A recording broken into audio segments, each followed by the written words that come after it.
Frank Caputo, Member of Parliament for Kamloops Thompson Nicola and Shadow Minister for Public Safety, and I'm joined here by the Honourable Michael Chong.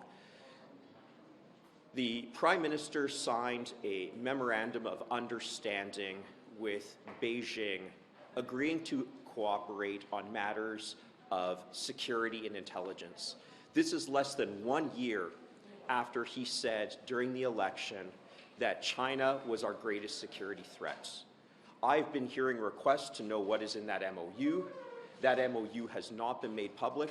Canadians want to know what's in that MOU, and I therefore call on the Prime Minister and the Minister of Public Safety to release that MOU as soon as possible. I have written to the Minister of Public Safety to request that memorandum of understanding and that it be made public. And I'll turn it over here to Mr. Chong. Thank you. Merci, Monsieur Caputo. Je suis ici pour renforcer quelque chose que Monsieur Caputo a dit. Nous sommes ici parce que le Premier ministre a dit il y a 10 mois que la plus grande menace au Canada, c'est la Chine. En particulier, il a dit que la plus grande menace est la Chine dans la forme d'une ingérence étrangère qui est ciblée à nos institutions démocratiques et à notre Parlement. Et nous sommes dans une situation maintenant ridicule parce que M. Carney a dit dans son readout avec le président Chao qu'il appuie, il renforce l'importance des échanges parlementaires. Et nous sommes ici dans une situation où la Chine nous a envoyé une invitation pour des échanges parlementaires avec nos comités de la Chambre des communes. Les comités qui sont sous la sanction de la Chine et les membres des comités qui sont sous la sanction de la Chine. So I'll just repeat in English. I'm here to support my colleague, MP Frank Caputo, in reinforcing that the Prime Minister said less than a year ago that the greatest threat to the security of Canada is China, and in particular, Beijing's foreign interference that is directed at our democratic institutions and our parliament.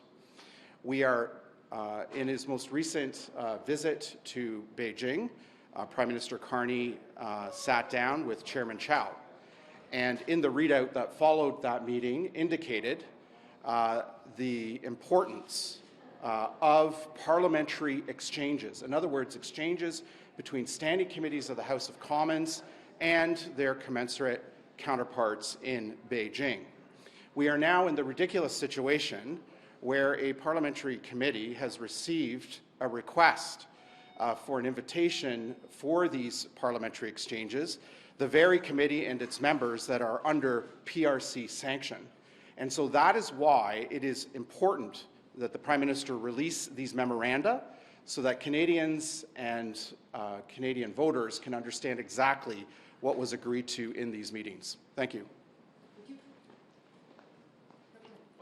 We're open to questions now. Thank you. Okay. I'm just wondering, with German television, we are talking about the new alliances towards Europe. How you feel about that? That, like Prime Minister Carney said, the middle powers have to get together to be strong enough to kind of withstand these times. How do you feel about that? We support the strengthening of ties between Canada and other mid-sized Western liberal democracies, whether they're on one side of the Atlantic or they're on the other side of the Pacific. So we support anything that forms closer cooperation between Western liberal democracies, including Germany. Any further questions? Thank you very much for your time. Thank you. The snap election. It seems like Doug Ford, according to the Globe and Mail, has been pushing Carney to call an election given the polling numbers right now. I think it's absolutely foolish. You know, these elections not only do disrupt us from getting the government's agenda done, but it also costs a fortune. It costs a lot of money, and I think it's a big waste of money to go into another election at this particular time. Okay, thanks. Ms. Gould, what do you think about the idea of a snap election? Ford seems to be pushing it on Carney. Do you want a snap election at all? We were just elected, right? We've got a job to do, and I think what's most important is that we cooperate here. That's what Canadians are expecting of Those us. polling numbers aren't attractive enough for you guys to pull the trigger? I think Canadians expect us to work cooperatively, and we heard from Pierre Poilievre that he intends to do that, so now he needs to put his money where his mouth is. Donc, vous pensez, Mme Gould, pouvoir mener à terme le plan de M. Carney, même s'il n'y a pas de majorité de votre côté? Qu'est-ce qu'on peut le faire? Absolument, mais ça dépend de l'opposition. Et M. Poilievre a dit il y a 2 semaines qu'il va coopérer avec nous pour bénéficier les Canadiens. Alors, c'est maintenant à lui d'assurer les Canadiens qu'il va travailler ensemble parce que maintenant, la souveraineté du Canada, notre économie est trop importante. Merci. Thanks. Talking about auto worker support, the Conservatives came out today and wanted some changes to the severance package for auto workers laid off, calling for the government not to take taxes off the severance. Others argue, it's a law and it's a CRA issue, not necessarily the government. What do you think about the Conservative proposal today? Well, I think we need to work together. This is why we don't need an election right now, is because workers are suffering right now. They're struggling with the impact of Trump's tariffs, and I think we need to work together on ways to support workers. Absolutely we need to support auto, steel workers, and good that the government has put forward some proposals to support those workers, but guess who's being left out? Forestry workers. They put a $1.2 billion package together, $50 million, that's it, for workers, forestry workers. So I think about, the mill workers in Crofton right now that have lost their jobs. Right now, BC is 45% of the impact of softwood lumber tariffs, and they're only getting 15% of the labor market adjustment funds.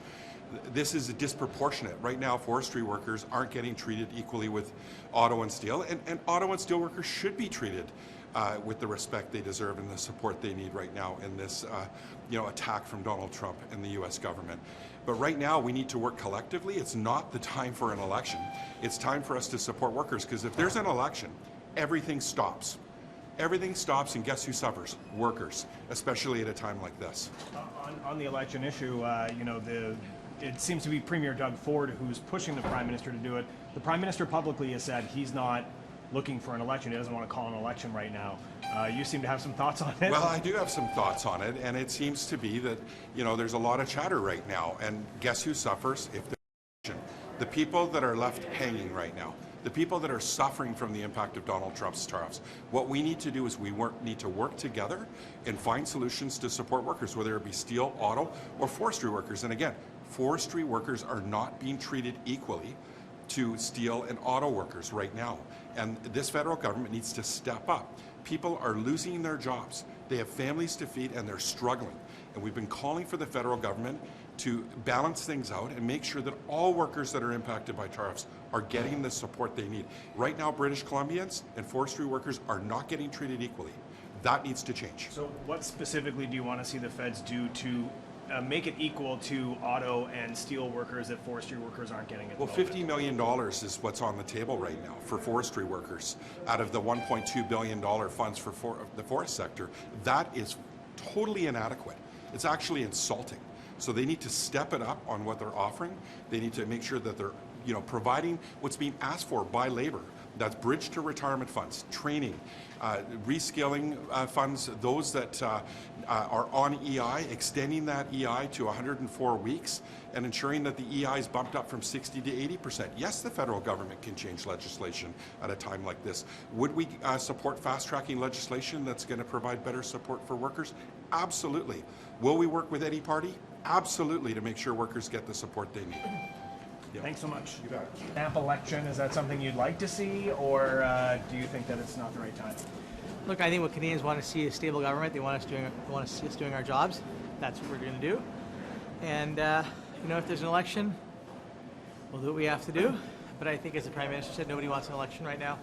Our job is to make sure we make this work, to govern, and hopefully the opposition will work alongside that to make sure we can actually deliver what Canadians need to deliver. What do you think about Vancouver putting forward a bid for this new NATO Defence and Resilience Bank? I mean, they're not the only Canadian city looking to become the headquarters, but what do you think about that? What do I think? As you should, I mean, it's pretty obvious. As a Vancouver MP, I think it's a great idea. If you look at what Vancouver has to offer, what British Columbia has to offer, you look at where we are, Asia-Pacific orientation right now, hugely important for us. Livability, critically important. Quality of life. Access to the outdoors, access to Pacific. easy, amazing airport that works extremely well under all weather conditions. And most importantly, diverse population. It's a great place to be, and I would strongly encourage decision makers to place headquarters in Vancouver. Do you know what the process is going to be from the federal side of this? Like, are you going to rally around a certain city or anything No, like that? look, I can tell you what I'm doing, and I can tell you what my BC colleagues are doing. We're rallying around our choice, which is to make sure it's headquartered in British Columbia. And look, Montreal has had the opportunity to host global institutions, other parts of the country have, and I think it's time, as we look eastward, as we look westward rather, as we look at new orientation for the world, having that type of an institution in British Columbia and in Vancouver is going to be hugely valuable for Canada for our truly sort of coast to coast to coast approach, and I think it'd be a great decision to place it there. Awesome. Thanks. Appreciate it. The possibility of the Liberals calling an election to try and get a majority, and just get your reaction on that? Well, I think, look, that's up to them in terms of they have a strong mandate. They got that mandate last year. We have said time and time again that we would work with the government where it makes sense to advance parts of the agenda that we agree with. They gave the Prime Minister unprecedented powers with C5, which is one of the only pieces of legislation they passed, and he's still done nothing with it.